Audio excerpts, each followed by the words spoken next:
Hello anime lovers, welcome back to பாக்கட்டாக்காஸ். இன்றைக்கி நம்ம பார்க்க போகிற அனிமையோட பேர் என்னென்னா Tokyo Revengers season 1 episode 11 respect. போன எபிசோடு பார்த்திங்கன்னா நம்ம ஹீரோவான டக்காமிச்சி வந்து ட்ராகனுக்கு காப்பாற்றணுன்றதுக்கோசரம் கியோமிசானுக்கு சண்டை போடுவான். அவங்க இந்த சண்டைக்கு நடுவில் நம்ம ஹீரோவான டக்காமிச்சியோட ஃப்ரெண்ட்ஸும் அதில் வந்து கலந்துக்குவாங்க. அதாவது என்ன சொல்கிறதுனா, நம்ம ஃப்ரெண்ட்ஸுன்றவங்க எப்படின்னா, நம்மளுக்கு ஒரு பிரச்சனைன்னா அவன் வந்து பூனையாகவே இருந்தாலும் புளியாக மாறுவான்றதுக்கு ஒரு சரியான எக்ஸாம்பிள்னால் அது இவங்க தான். அத்தனை நாள் வரைக்கும் அவங்க கியோமிசானுக்கு அடிமையாக இருந்தாங்க. ஆனால் அவன் ஃப்ரெண்டுக்கு ஒரு ஆபத்துன்னதும் கியோமிசானே அடிக்கிறான். எங்கள் அண்ணனுக்காக அடிப்பேன், தேவைப்பட்ட எங்கள் அண்ணனே அடிப்பேன்ற மாதிரி இருக்குது அந்த எபிசோடு. ஓகேங்களா? இப்போ அந்த சண்டை போட்டு கியோமிசான் தோத்துட்டான். இப்போ அவங்க ஆளுங்கள்லாம் அவனை கீழே விட்டுட்டு அவங்க எல்லாம் ஓடிட்டாங்க. இப்போ டக்காமிச்சிக்கு ஒரு சந்தோஷம், ஒரு வழியாக நாம் வெற்றி அடைஞ்சிட்டேன், அதாவது நம்ம இவனை ட்ராகனை காப்பாற்றிட்டேன் அப்படின்ற ஒரு சந்தோஷத்தில் இருப்பான். அவன் ஃப்ரெண்ட்ஸும் சொல்லுவாங்க, பாத்தியா நான் இப்படி அடித்தேன் அப்படி அடித்தேன்ற ஒரு பெருமை. ஏன்னா இத்தனை நாள் நான் கோலையாக இருந்தேன், இன்றைக்கி நான் இப்படி ஒருத்தனை அடிச்சிருக்கேன் அப்படின்றது. அது அவங்களுக்கு அதோட ஒரு இது பெருமை. ஓகேங்களா? அப்படி நினச்சிட்டே இருக்குள்ள ஆம்புலன்ஸ் சவுண்டு கேட்கும். ஆம்புலன்ஸை கூட்டினது யாருன்னு பார்த்தீங்கன்னா நம்ம ஹினாட்டாவும் நம்ம எமாவும். ஓகேங்களா?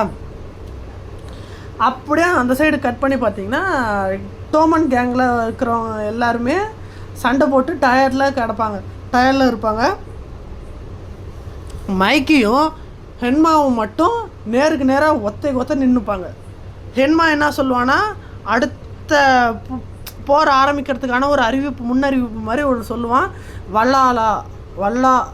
வல்லாஹா ஓகே வல்லாஹா அப்படின்ற ஒரு கேங் இருக்குது. அந்த கேங் வந்து டோமன் மாதிரி ஒரு கேங், சிபியோவில் இருக்கிற ஒரு கேங்கு, அவங்களோட வைஸ் பிரசிடெண்ட் நான் தான் அப்படின்ற மாதிரி சொல்லுவான். அடுத்தது சண்டைக்கும் இவன் ரெடியாக இருக்க சொல்லி இவன் ஹென்மா சொல்லிட்டு கிளம்பிடுவான்.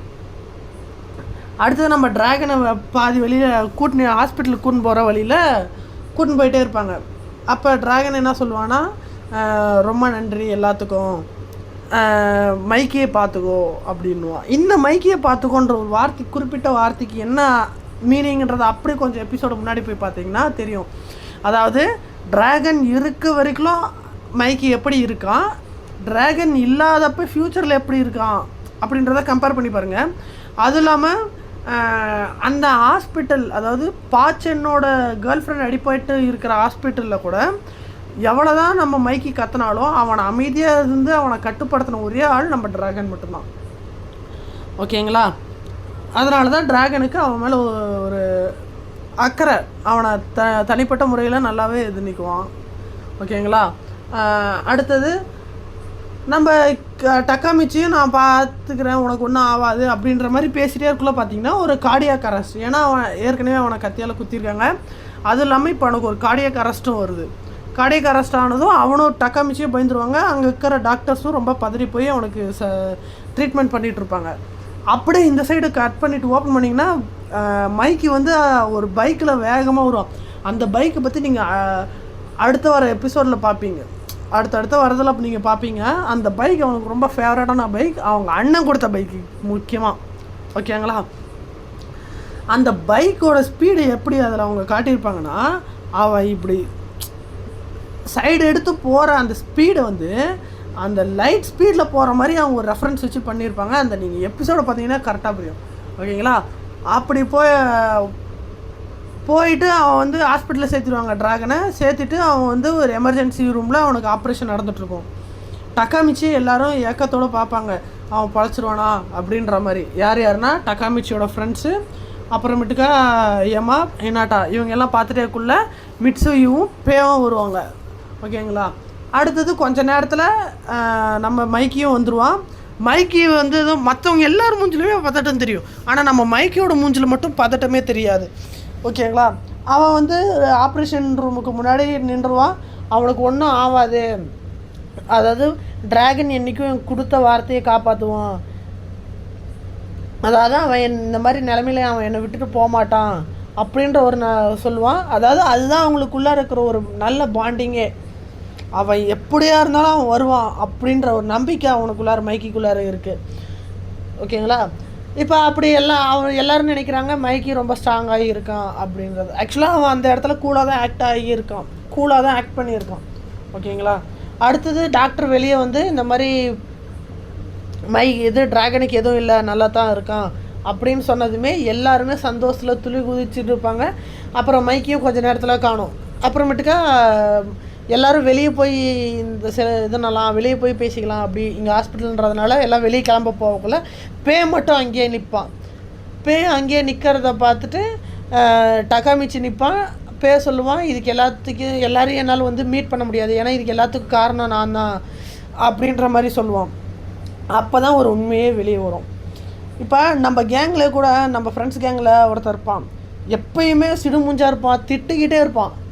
ஆனால் அவனுக்குள்ளார வந்து மற்ற கேர் பண்ணுற ஒரு கருணை இருக்கும்.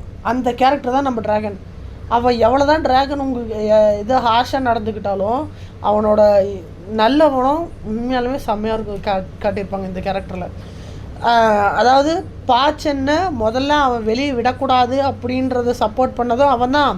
அதுவும் இல்லாமல் பாச்சன் குடும்பத்தை போய் தினமும் பார்த்துக்கிட்டவனும் அவனை தான். பாச்சனை பற்றி அதிகமாக கேர் பண்ணதும் நம்ம ட்ராகன் தான். இதை பற்றி மிட்சுயு வந்து நம்ம பேக்கிட்ட சொல்லக்குள்ள பேவே ரொம்ப கில்ட்டாகிடுவான். அப்போ மிட்சுயு சொல்லுவான், இந்த மாதிரி நீ இதை வந்து ட்ராகன் கிட்டையும் பாச்சன்கிட்டையும் மன்னிப்பு கேளு, அது இல்லாமல் நம்ம கூட இருக்கிறவங்க எல்லோரும் புரிஞ்சுக்குவாங்க, நீ யாருக்காக பாக்காக தான் இது நீ பண்ண அப்படின்றத புரிஞ்சுவாங்கன்னு சொல்லுவான். ஓகேங்களா? இப்போ எல்லாருமே ஹாஸ்பிட்டல் விட்டு வெளியே வந்ததும் 4ஆம் தேதி ஆயிடுச்சுன்ற விஷயத்த ஹினாட்டா சொல்லுவாள். ஹினாட்டா சொன்னது நம்ம டாக்காமிச்சிக்கு ஒரு சந்தோஷம்.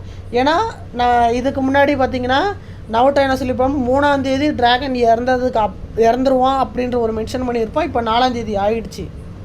ஓகேங்களா? அதே மாதிரி அந்த சைடு போயிட்டு மைக்கியை தேடிகிட்டே போவான். அந்த ஒரு இடத்துல பார்த்திங்கன்னா மைக்கி உட்காந்து அழுவான், நீ ஒரு வேளை திரும்பி வந்துட்ட அப்படின்ற ஒரு ஆனந்த கண்ணீர். ஓகேங்களா? ஆனால் எப்பேற்பட்ட ஸ்ட்ராங்கான பர்சனாக இருந்தாலும் அவனுக்கு ஒரு வீக்னஸ் இருக்கும், அதுதான் அவனோட ஃப்ரெண்ட்ஷிப்பாக இருக்கும். ஓகேங்களா?